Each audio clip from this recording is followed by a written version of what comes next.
The amazing architectural boat tour in the Chicago River.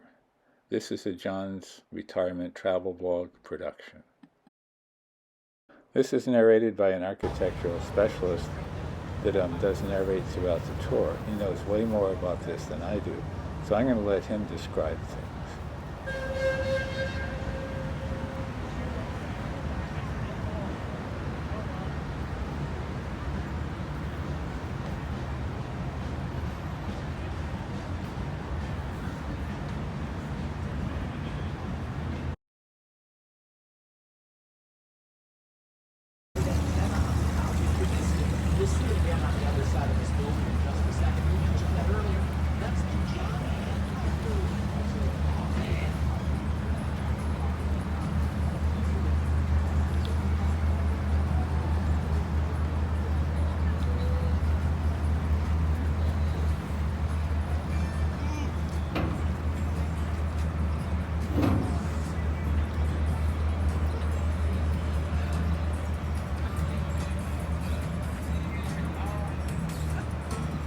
We're about to get started.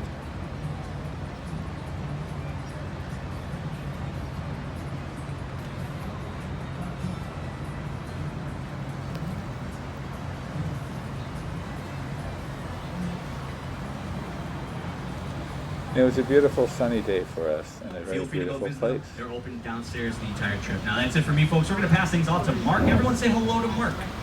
Now Mark is your docent for the next 90 minutes.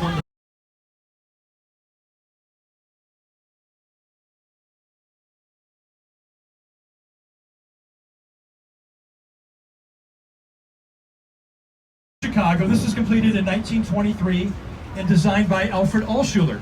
Now this is a design style called the French Beaux-Arts or neoclassical design style. Now notice the dome temple on top, and then there's a row of Corinthian columns toward the top as well, and then the triumphant arch over the front door there. And you might even notice the two lions just about on the between the third and the fourth floor and the corners of the building. Those are called griffins. Now, these are all design elements, and all their design elements from the Greek and Roman ornamentation style that are typically made part of the neoclassical architectural style that we're looking at. Now, coming up just around the bend of the river here, you see this tan, almost honey-colored building. It's got a very large domed top tower in the middle and four smaller dome towers on the corner. This is called 35 East Wacker Drive, and this was completed in 1926 and designed by Jaeger and Dinkelberg. Now this is another French Beaux-Arts style of architecture. When this building was completed, it was originally called the Jewelers Building, and that was because it was intended to attract jewelers to lease or rent space in the building. Built elevator into a freight elevator. Now if you look in front of that building, you see along the river's edge here, you see those umbrellas and more people are walking.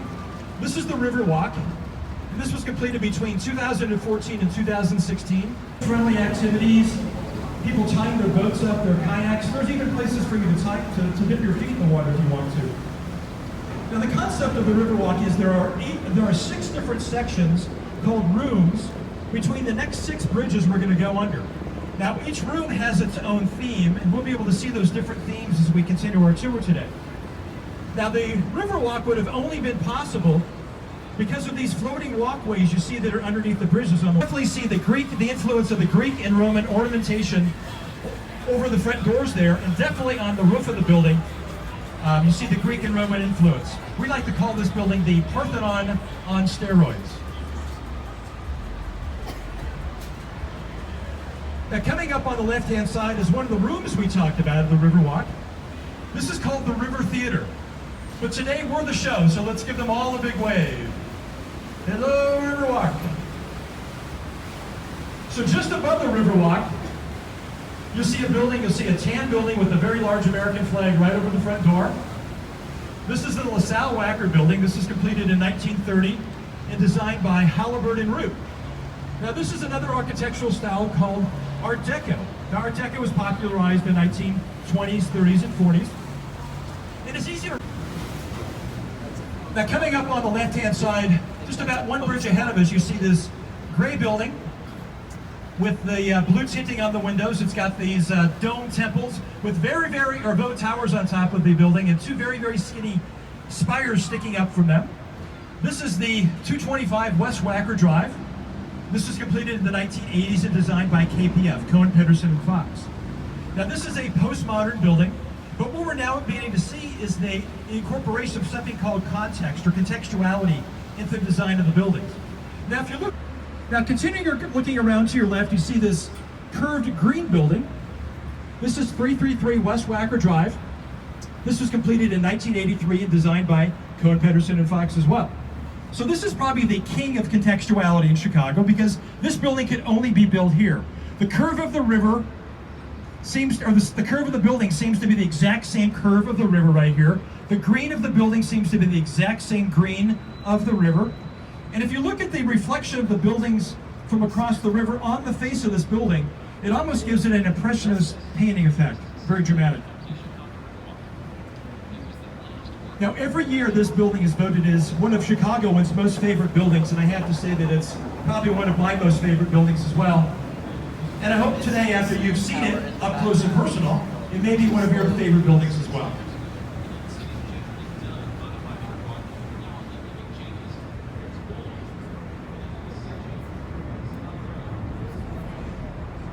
So coming up straight ahead of us, just slightly to your right, is this building. It looks like it's got a giant notch taking out of the top and a notch taken out of the bottom. It's called River Point. It was completed in 2017 and designed by Picard Chilton Art Building. In fact, if you see those series of holes along the river's edge, those are fans that are venting the exhaust from the trains that are running underneath the building. We like to say that this building is kind of sucking in its stomach to let the trains pass underneath it. You also might notice that red sculpture in front of the building. That's called Constellation. And that was installed in 2020 and is designed by famous Spanish architect Ricardo Calatrava. Now, Weiss was a bit of a sailor. He loved to sail. So you'll see the influence of the use of triangles in his design, in his buildings. So these townhomes coming up have different shapes and sizes and orientations of triangles all over these very uniquely shaped river cottages here along the river to your left side. Now some of you may be wondering what one of these units cost. Well, one of them recently sold for just about $2.5 million. So it still shows the desirability and the people loving to live right next to the river. To me, I think they're just beautiful.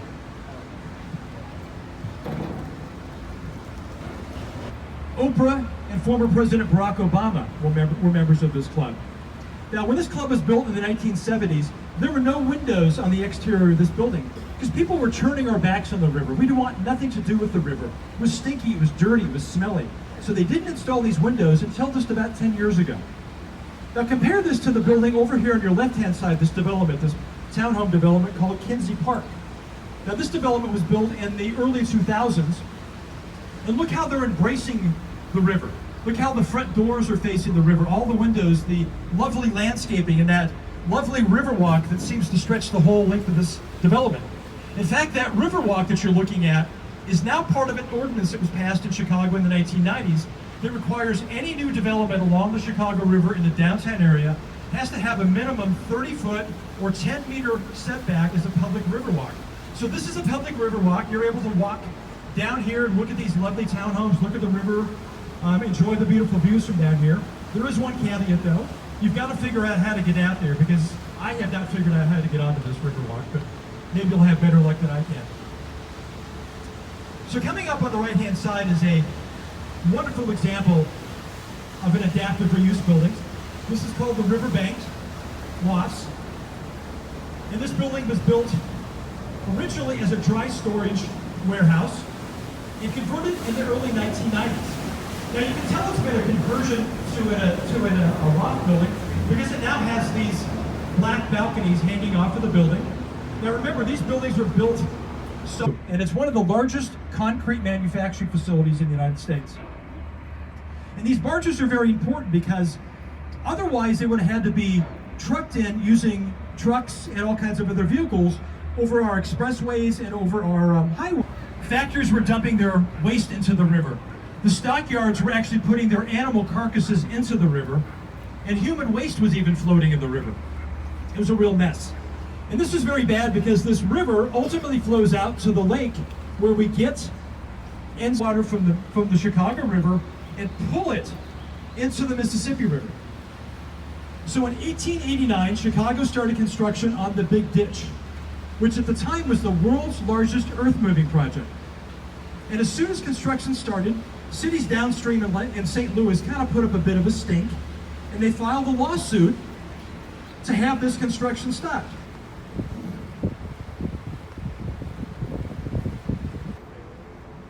So coming up is an area just ahead of us here. It's called the confluence of the Chicago River. This is where the north and south branches of the Chicago River meet the main stem of the river in a big intersection called the confluence. And I think this is kind of a cool photo opportunity area as we're coming up here. So you may want to take a few pictures. A lot of people like to think this building is standing on one leg.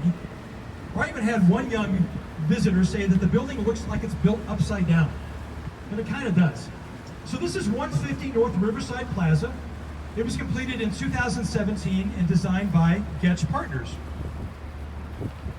Now the lot where this building sits was considered unbuildable because of the close proximity of the railroad tracks we talked about that are running underneath all the buildings here on the right side, and the location of the river was so close to it.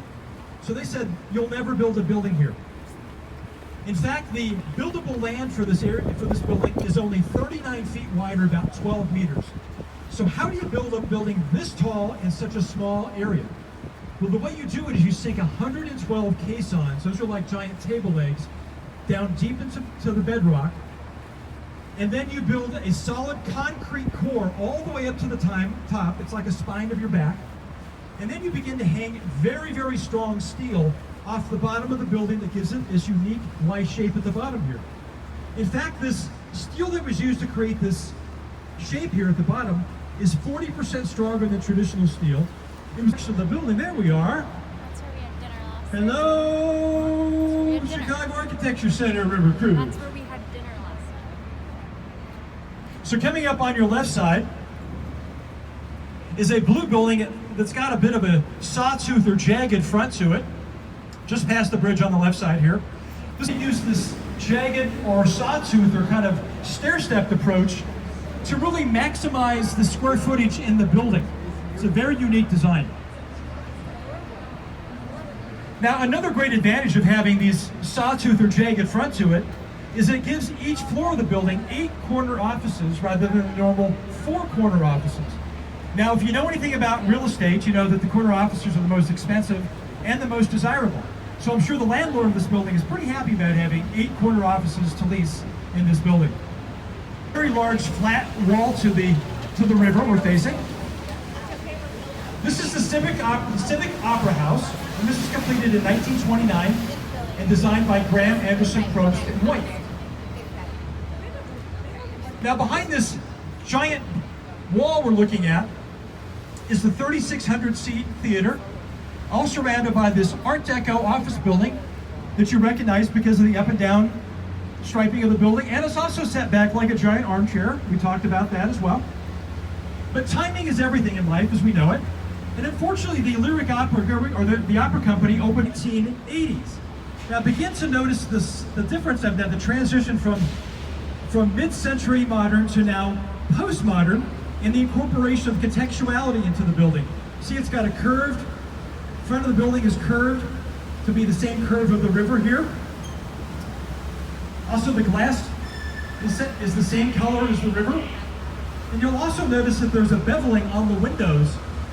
This seems to give gives it a rippling effect, very much like the river.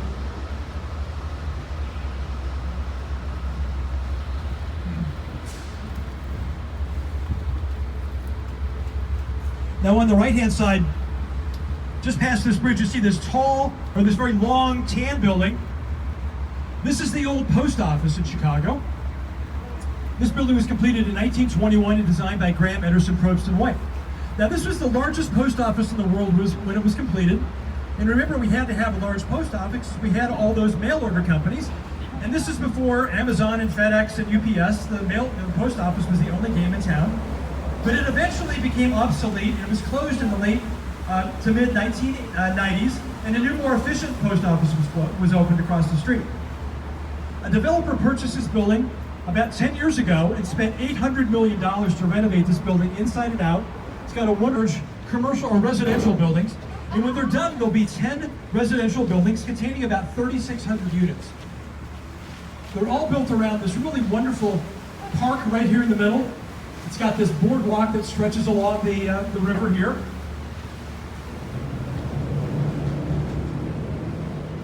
And I want you to notice the building coming up the left-hand side. It says it's a building called The Reed. Now, this is a great example of how we've really embraced our river now. We want to live near the river. We want to be on the river. You really can't be much closer to the river than The Reed is. It literally is hanging over the river.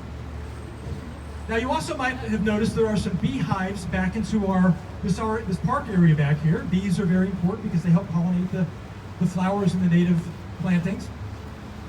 There's also some stonework you see that's scattered throughout the landscaping.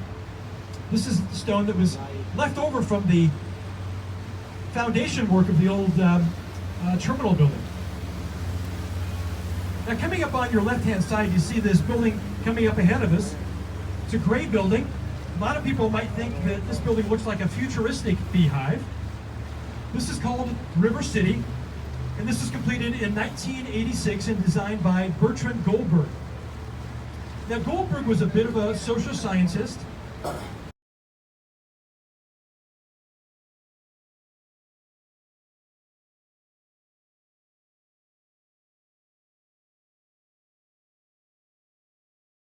Sophisticated software. So rumor has it that lead designer Bruce Graham was having lunch with Fazlur Khan, his structural engineer, and they were having lunch at the Chicago Club. And there was a jar of cigarettes sitting on the table. Remember, this was the 70s.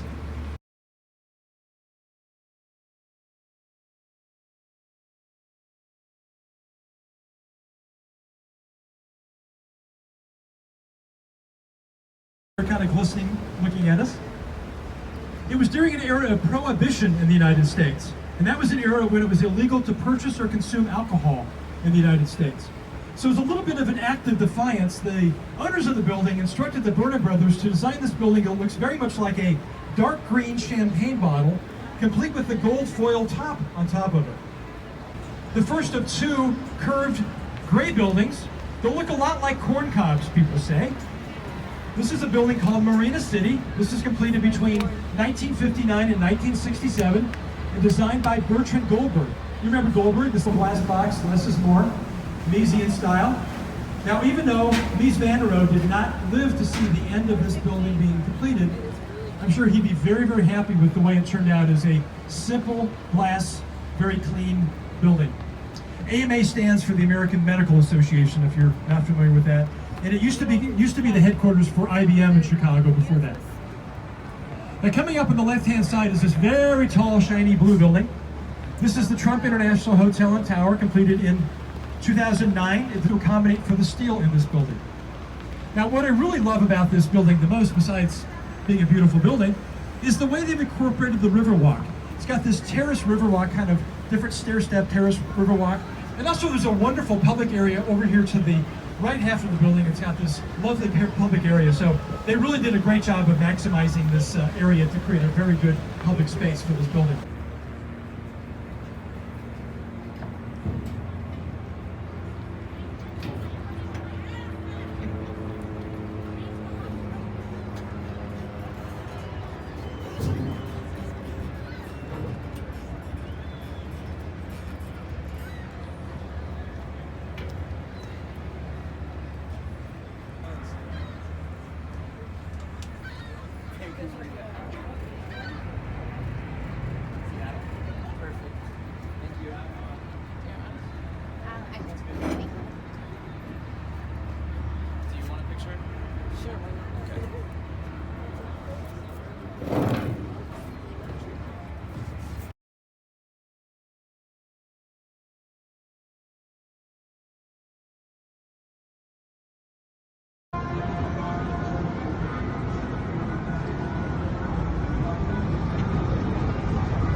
Feeling today?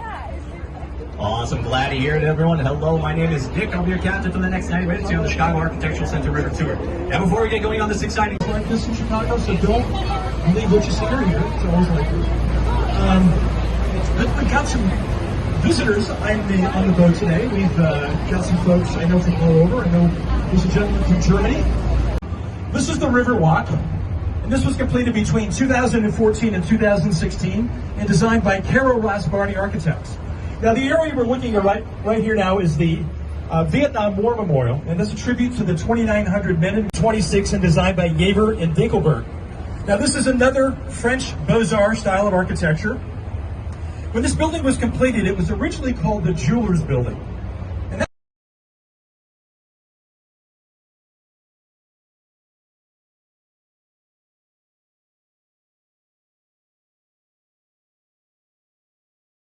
Oliver and Root.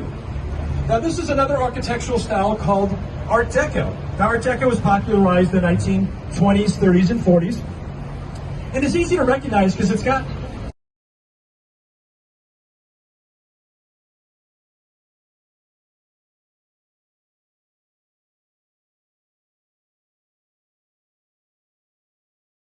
and that's to pay tribute to the nautical history of Chicago, of the river and the lake. Now, continuing looking around to your left, you see this curved green building. This is 333 West Wacker Drive. This was completed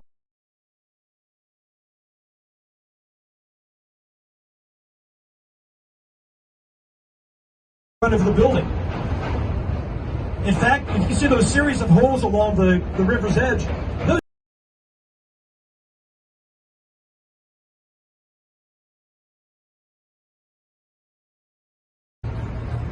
Now, some of you may be wondering what one of these units cost. Well, one of them recently sold for just about $2.5 million. So it still shows the desirability and the river. It was stinky, it was dirty, it was smelly. So they didn't install these windows until just about 10 years ago. Now compare this to the building over here on your left-hand side, this development, this townhome development called Kinsey Park. Now this development was built in the early 2000s. And look how they're embracing the river. Figure out how to get out there, because I have not figured out how to get onto this river walk, but maybe you'll have better luck than I can. So coming up on the right-hand side is a left side of the boat. You see a water tower kind of off into the distance. And in front there, you'll see some barges with some kind of stone or gravel kind of packed on top of those barges. Now, so as we know that the Chicago is only here because of the river. It became our essence. It's our reason for existing. No river, no Chicago. But we also know, because we were the fastest growing city in the world, that we were using this river as an open sewer. Factories were dumping their waste into the river. The stockyards were actually putting their animal carcasses. What we have to do is make that canal wider and deeper, so that gravity can pull the water from the Chicago River and pull it into the Mississippi River. So in 1889, Chicago started construction on the Big Ditch, which the stream in St. Louis kind of put up a bit of a stink, and they filed a lawsuit to have this construction stopped. Now, in typical Chicago fashion, in the darkness of night, on January 2nd of 1900, about 10 years after construction started, a group of men snuck out to the earthen dam that was separating the Chicago River from the Big Ditch, and they dynamited it. And you know what? It worked. Took about a couple of days, but the water began flowing the other way. The confluence of the Chicago River. This is where the north and south branches of the Chicago River meet the main stem of the river in a big intersection called the confluence. And I think this is kind of a cool photo opportunity here, and we're coming up here, so you may want to take a few pictures. Also, I want you, while we're looking from this perspective, it gives you a really good, should be able to see yourself in the reflection of the building. There we are. Hello, Chicago Architecture Center, River Cruise.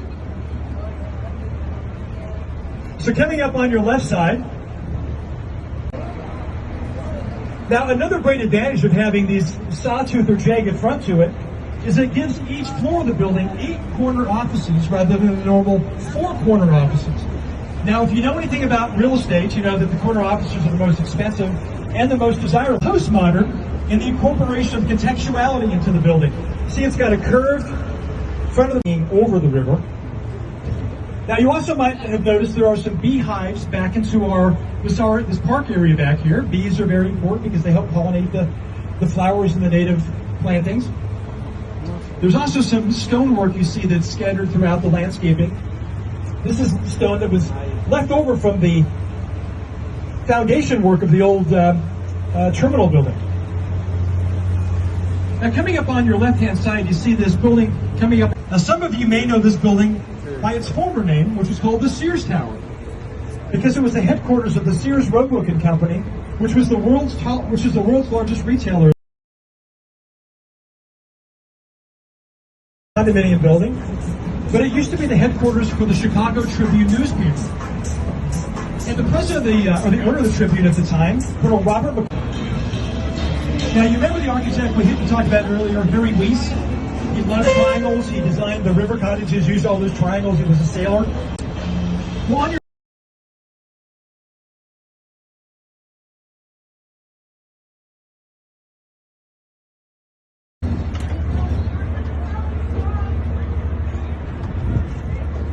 Thank you for watching. I hope you've enjoyed this video.